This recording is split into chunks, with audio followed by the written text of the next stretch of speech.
And we turn now to a shooting incident on the city's west side. This happened at around 7:30 in the morning at a Citgo gas station on 8 Mile and Berg. Officers opening fire on a man that they say was heavily armed after he locked himself inside the store. 7 Action News reporter Faraz Javed joining us now live with the details. Faraz, what are you learning?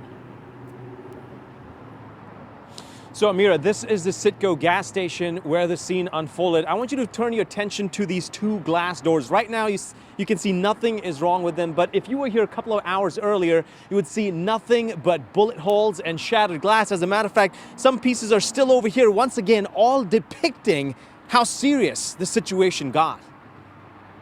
The police say a heavily armed man in his 30s enters the mart and locks the door behind him. At the time, the only other person inside was a clerk.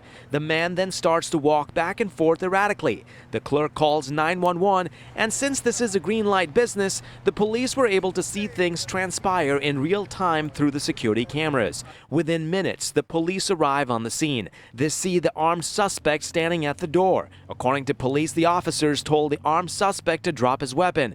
Instead, they say he pointed the gun at officers, and that's when police opened fire. Chief James White tells us that the suspect has a criminal history, but the motive is still unclear. Very unusual circumstance. We don't know if robbery was the motive.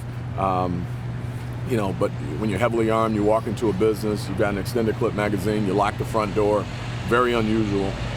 Citizen walks up to the door, waves her away with the weapon. She calls 911.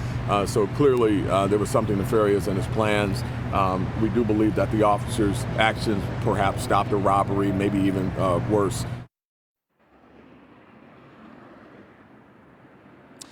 Now, the suspect has been transported to an area hospital. The police say he's in serious but stable condition. No one else was injured. I did try to speak to the folks here in the gas station just to get a take on what they saw, but no one wanted to go on camera. Now, ahead at 5, you'll hear from folks living in this neighborhood and what they think prevented from the situation getting even worse. Amira, for now, it's back to you.